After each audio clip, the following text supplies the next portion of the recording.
Welcome to another Soccer Down here 1v1. I'm Jason Longshore, and it's fun today on an Atlanta United match day, on decision day, a big game for Atlanta United, to take a little time this morning and meet someone new who a lot of you Atlanta United fans know, but maybe don't know exactly how you know this person. Getting a chance to sit down with Roberto Rojas, who a lot of you know the Twitter handle. A lot of you remember the things that came out around Miguel Almiron's transfer. This is Roberto's first time in Atlanta. So first off, welcome. Thank you so much, Jason. I'm really happy to be here in such a city that I've always wanted to come. Given what you said in your introduction, I think there's quite a connection that I've had with the city, with the team, and it'd be fun to, talk about what's good in my career and what kind of connection I do have with the city. Yeah, and that's, I guess, where I want to start. Like, it's cool for me just to get to meet you because we've talked on social media for, I think, 3 years now. And, tell everybody, kind of how you became connected to Atlanta and to MLS as a whole. Well, I guess for MLS it might be a bit different because obviously, growing up, being a soccer fan here, I obviously knew about the league. I wasn't as big as a fan as other people because growing up in a Paraguayan, both my parents are Paraguayan. Growing up in a family based off here in Bridgeport, Connecticut. We didn't really see MLS as kind of that big. We would watch La Liga, Premier League, South America, like Libertadores or any other type of league in Latin America. But just for MLS, there was just nothing. And the fact that there was just no interest to the extent of caring because it still had that stereotype of being a retirement league at the time. So then when Miguel Miron, it was actually weird. So it was around that there were two players that were actually supposed to join your club. Okay. It was Miguel Miron, who obviously we all know, and Oscar Romero. Oh, Oscar Romero, that was one of the rumors that was the first one. That was the first big one. That was the first big one, but eventually, I guess, something fell through. And if I remember right, because we went through this a lot on Soccer Down here, if I remember, a deal was pretty much done, and the Chinese club came in with a lot of money and I think basically doubled it. Yeah. And was like, all right, well. Yeah, he ended up going to Shanghai. Created a spot for Joseph Martinez, though. Which, there you go. It kind of worked out. Kind of worked out just a little. A little bit. So when Almiron was eventually announced, and I obviously knew the name because he had played at Lanús, he had already gained a bit of attention. He had just won the league a couple months ago. Before that move. Right. So I had an idea. And, I was already having my Twitter account because I've been doing my own podcast, One More Football. Mm-hmm. You definitely know. Yep. And in a way, for me, I thought it would be a good opportunity to branch out into perhaps not really a fan base, but also an amount of people that, it's a new team, a manager that I'm also familiar with, Tata Martino, with his history in Paraguay. So with him and Almiron in that scenario, you think to yourself, okay, maybe this is an opportunity where I'm able to speak about both of them. And then I guess from there, because if you remember, when this move was announced back in 2016, he was 22 years old, just won the league in Argentina. Yep. Many in Paraguay were skeptical at this move, saying, why would he go to MLS to, put it bluntly, ruin his career? Yeah, that was the conversation. That still comes up today at times. I think it's lessened, but yeah, it still comes up. So there was this big stereotype, and I was thinking to myself, you know what? I'm going to try and do something different, and I'm going to try to see that, maybe this league is trying to change differently. I think when you look at the ambition that the team had, that, they had Tata Martino, they had Miguel Miron, Joseph Martinez, all the other players that come in, I think to myself, okay, maybe there is going to be something different, and maybe it will change heads in Paraguay. So there was hype in a way. Yeah. So obviously then 2017 happened, and it went well. It went well for Miguel, and it went tremendously for the team. They didn't win anything in their first season, but I think what was more important, that in Paraguay, it gained big attention. Right. That, you're looking at a player that is essentially your best one, playing in MLS, and in a way that makes you feel very proud as a club and as a league to demonstrate, the best player in a South American national team, which is hard to always stand out to, plays in MLS. So then that just garnered more attention of him going into Europe, and eventually, 2018 happened, the whole winning season, and that's when more interest came in. I think, and just for me personally, I just tried to branch out into an audience, and I guess they saw what I've been able to talk about, trying to promote the player that he is and demonstrate that he is good as he is. And it went like that, it surged off the attention from Atlanta fans that I'm grateful for. They've always been nice to me because they still have this admiration towards André. Oh, absolutely. I think they always will be that. Exactly. So him and Tata, and given that the history that they have there, it felt like a good opportunity. It felt like a good opportunity to branch out and connect to people in a way that hasn't been done before. So I think for people who are kind of new to MLS and especially new to South American football, the article that Miguel wrote for Players Tribune grabbed a lot of people's attention, and a lot of Atlanta United fans kind of grabbed onto the Quiero Contar Contigo phase. Explain a little bit about, you mentioned Tata Martino, you knew Tata from his time in Paraguay. How big of a figure he is in Paraguay? Because I think a lot of fans might miss that. Oh, he's huge. I mean, if you go back into history, he had coached in Paraguay previously. He coached clubs in Cerro Porteño and Libertad, so he obviously had that familiarity. So then when he came to the national team after a disastrous World Cup in 2006, where they made it out of the group, they didn't make it out of the group stage, and they just they didn't know where to go because it was a golden generation that was coming to an end. So they needed someone to kind of like refresh and make it stronger. Tata comes in 2007. Leads Paraguay to probably their best World Cup qualifying campaign ever, going into the World Cup where people were very excited to win. I still remember that day. It still gives me a little bit of emotion to talk about that because it was so special. Yeah. Because going to 4 straight World Cups, and we take that for granted because we missed the last 2. Right. But just going there and going to all the way to the quarterfinals for the first time in their history. Mm-hmm. Pushing Spain all the way, I think that has garnered a lot of attention and admiration. Mm-hmm. Into a manager like other managers, like Packerman at Colombia, like Tavares in Uruguay, Gareca in Peru. Mm-hmm. That kind of admiration has always Argentine coaches, obviously, but it's that kind of thing. It's just that special bond that you have, and he's always been a cool character as well, and giving the respect that he has to the country. He always says in a lot of interviews that it's like his biggest pride as a manager was coaching Paraguay, because that was the one that gave him the opportunity to really demonstrate himself as a manager. Yeah. To coach, for a foreign coach to coach a national team is a different environment for anyone, and I guess for him it worked out well.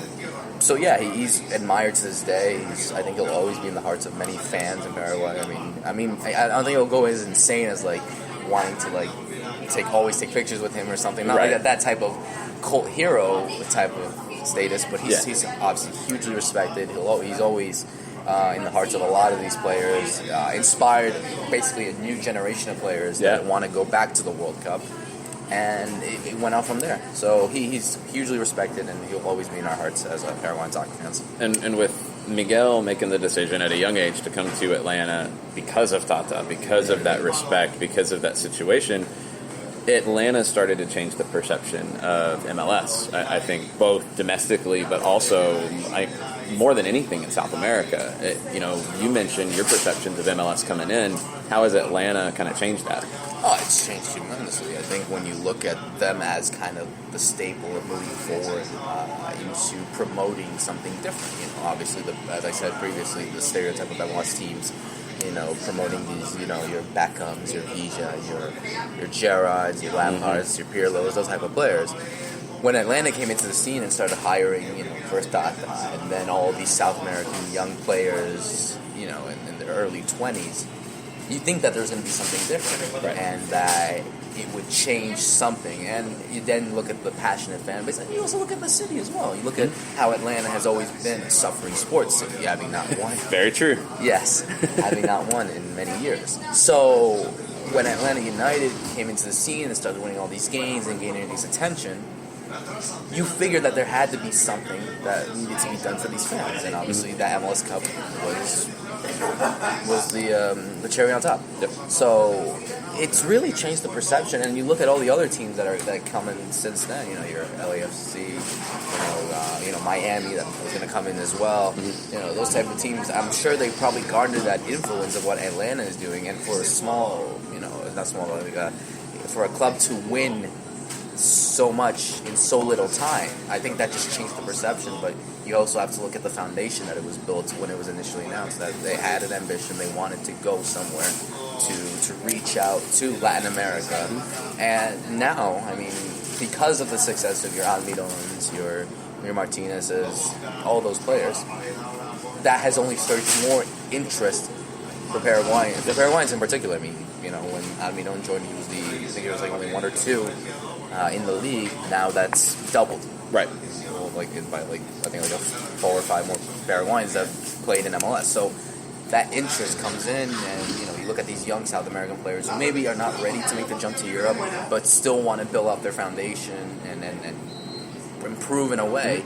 They're thinking, okay, if he can do that, then surely we can. So I think it's just been a huge influence, I think, in not just in the MLS scene, but I think in all of North and South America as well. Yeah, it's provided an alternative. I mean, you know, we saw Josue Colman come in and didn't really work out in Orlando, very different situation. But then you've also, since Miguel came to Atlanta, you've had Kaku and Tito Villalba become Paraguayan to play for the Paraguayan national team. What about that situation for you? Yeah, this has been a thing that's been going on for decades. I mean, we've had, you know, Uruguayans that played for the Paraguay national team. You know, there was this great goalkeeper back in the day, Ever Almeida. He played for Olimpia, which is the biggest team in the league. Right. He was there basically all of his career, and so I think you have to be in the country for like 5 years to get citizenship. Right. So from there, I think we've seen this isn't something different. You know, we have had numerous Argentine, Paraguayan players on the national team going back from the 90s to now. I think with Kaku and Tito as well, it brings kind of a throwback. Because, you know, we've had these players that, you know, are born in Argentina, grew up in Argentina, but they still have those Paraguayan roots in their parents or some sort of family member that, you know, once they feel that they want to play for us, you know, we accept them. We will always accept them because, you know, they're representing our country and they want to do their best. You know, you see Gato on his social media always posting with the Paraguayan flag around him and always showing the love that he has to the national team. I think that shows how important it is to play for a national team. That maybe, you know, as big as competitive Argentina it is, you always want to look at other opportunities. And you know, it might be a criticism then going against your values and your roots, like, oh, how can you play for a national team that's not yours, that, you know, you only have a connection to a family member. But in the end, they're doing a job, they're representing, it's like, yeah, like it's going into battle to represent your country in war or anything. Yeah, it's been a big issue with the U.S. as well, and I think it came up a lot over the last World Cup cycle, and there's not one answer to it. I think a lot of people have tried to put it in a box and define it in a way that's not really fair. Every player has a different feeling. Every player has a different situation. I know with Tito, it was parents who drew him, and he said he always had that connection. So, you know, I think it's something that generally is a boost to a program, and it's a great opportunity for a player. It's frustrating when it feels like people want to criticize that, you know?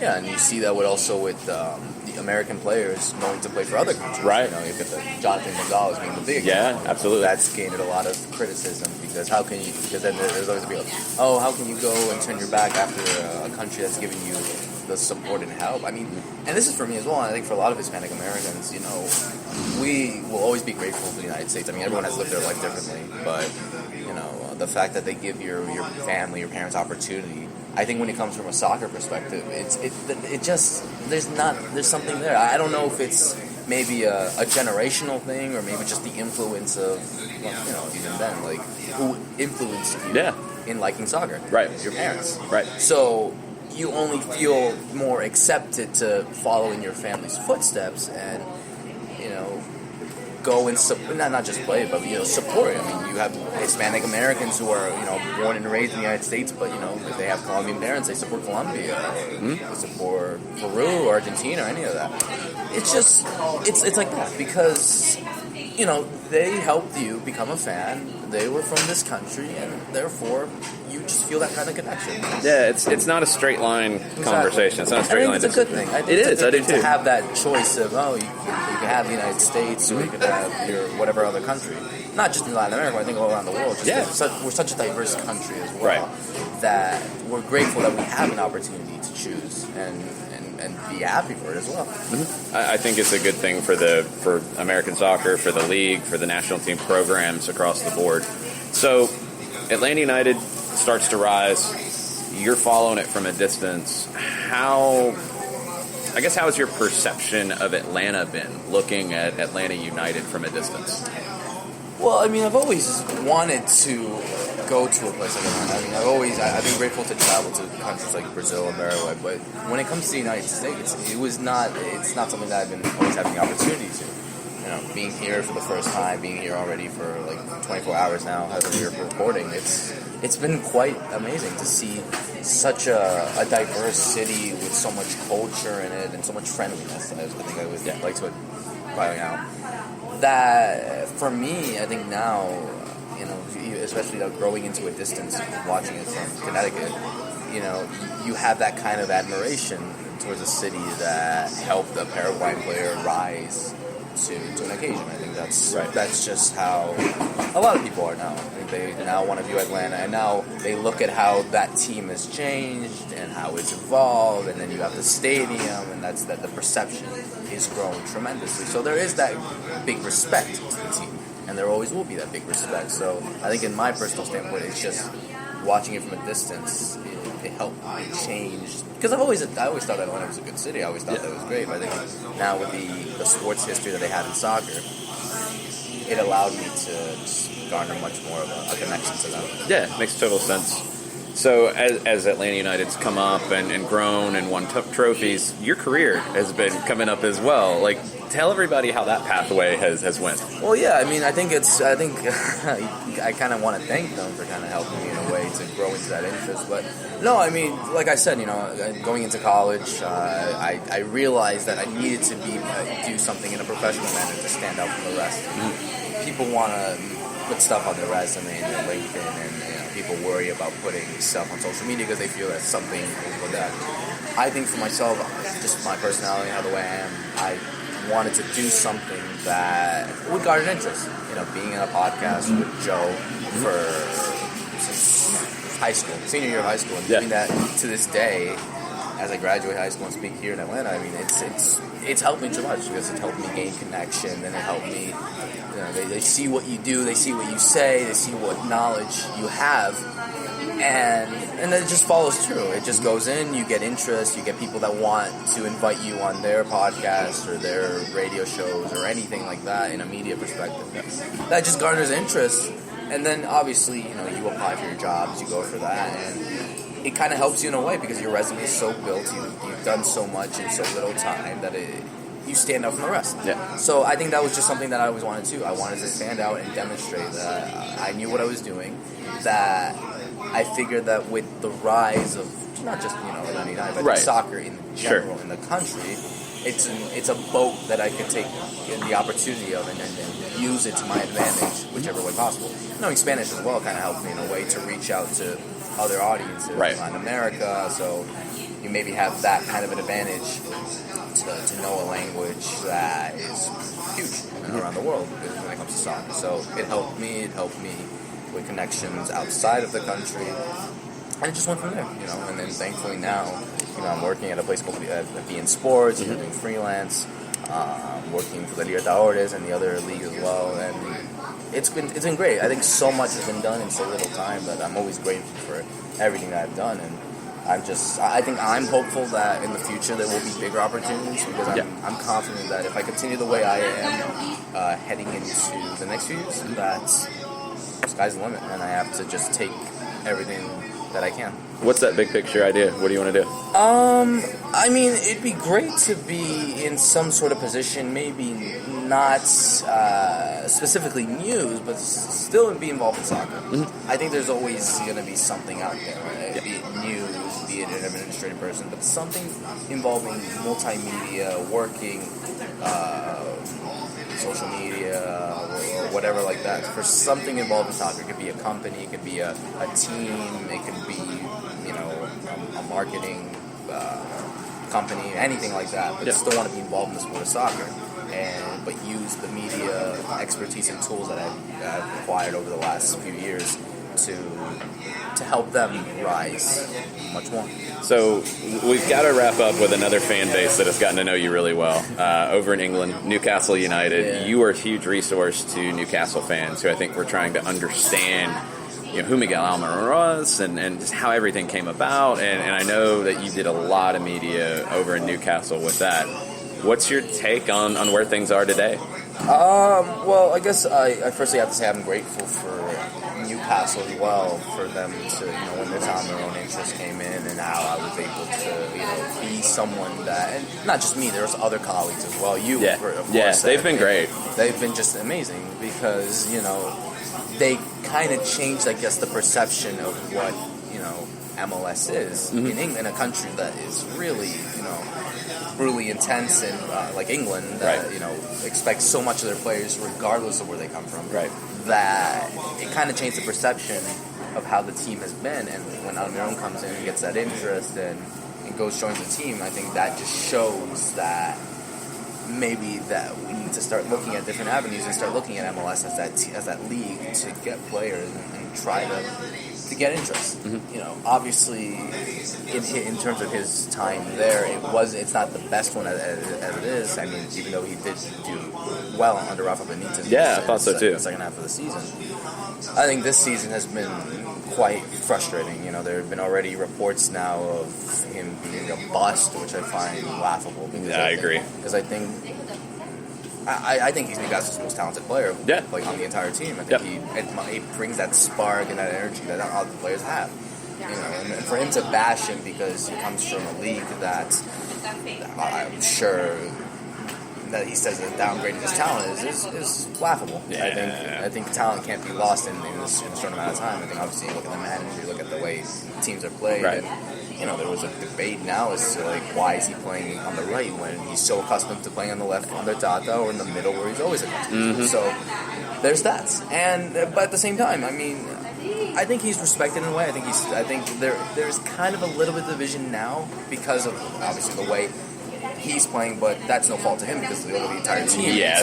It's been awful. Not just him. Exactly. And the club itself with its owner and all the controversies surrounding there, to bash on him, I think is really bad. I think now even Atlanta fans are feeling really bad because when he first went, everyone was happy and it was like, oh, he got the opportunity that he deserved. But then there was also those people that were skeptical. It was like, oh, he shouldn't join Newcastle because there's always that controversy from an administrative point of view. Right. But I'm grateful. I mean, I was able to go to Newcastle back in April and see what it was like. And it's just like they're passionate about it. I mean, in a way, Atlanta and Newcastle have some of that similar vibe. A city that is really gripped around its soccer. Its tradition, obviously, is completely different. A team that's over 100 years old to a team that's 2 years old. It's just, I think I'm deeply appreciative of both of them because for Atlanta for allowing me to speak about when he came in, providing that foundation to build up more interest, and then when Newcastle came in, it allowed me to be comfortable and realize that this is who you're getting and this is why he's showing why he's so good in MLS, and it just went through there. It's happened. I mean, I even think to myself how fast everything has gone in a matter of time. Yeah. You can go from just talking about on your phone and realizing, oh, you're getting a good player, he's doing well, to being here in a cafe talking to you. It's been great, and I'm grateful for it. You always want to take every opportunity that there is, and show the respect and humility that you always will have, and that's always what I've been taught. My parents always taught me to be humble and to always be respectful to everyone else and not cause any controversy, but get down to the point and the world's on your own. You can do whatever. It's been an amazing ride. I mean, 2016 at this time, you had a handful of players. You had Tata Martino. You were preparing for your first season, and now this is the end of the third season, and you have a chance to defend your championship. I mean, Atlanta United could finish third in the East today and has as good of a chance really as anyone else. If I may add also as well, just because they won that, what I've enjoyed as well, I think now there is that expectation to do well. Yes. Whereas different. In the first season, you're like, okay, they lost, it's fine. It was sad. It was sad, but you moved on pretty fast. Second season, they win. Now there is that perception of like, okay, we need to win because we are the defending champions and we need to demonstrate that we are the best. And we've seen that all season. I mean, it's been a roller coaster season anyway under the board and the new players. But what I've been able to see, what I admire is that there's that pressure. And, that pressure gains interest around, maybe that other teams don't have. To see that, just it allowed me to respect much more of MLS than it used to be. And even, to my parents who, obviously never really watched MLS. They came in the 80s, soccer wasn't as big until the World Cup. They see this and they're like saying, okay, wow, these fans are really serious. They demonstrate their love and their support because they care. And that's what matters, that they care about the sport. And I think that's what's involved Atlanta as being a soccer city. I think we could easily say now that they're really one of the big soccer cities here in this country. Yeah, I think it is. I think Atlanta, as I've traveled around the league this year, I think Atlanta's become the biggest soccer city in the country because of that ongoing conversation, that ongoing expectation. It's getting, in a good way, to a point where just winning isn't good enough. There has to be a class. There has to be a style to it. There has to be more. I don't want to make a comparison, but it's like Brazil in a way. They always. I mean, that's not a big comparison, but, because for them, to any big club, a big team in a way. But it's like any big club, like a Real Madrid or a Barcelona. It's not about just winning, multiple titles. It's also how the way you play. Right. How you win. You'd rather lose beautifully than win ugly at this point. But I think that's the part that Atlanta's still defining, because we had this conversation on Soccer Down here midway through the season when the results were so-so, and there was a lot of conversation about results, there was a lot of conversation about style, and the question I asked was, do you want to win or do you care how you play? Which is more important? And it was pretty split. And I think that's a young soccer city still kind of figuring out what is most important. But that's the thing. That's why there's this debate. That's why there's that interest. That's why it's evolving. That's good to see that. It is. It's good because it provides debate and it realizes, that they just don't care. They're just. It's not just about winning. It's now there is that debate about the team needs to play like this. They need to have these players start. Why is he not playing?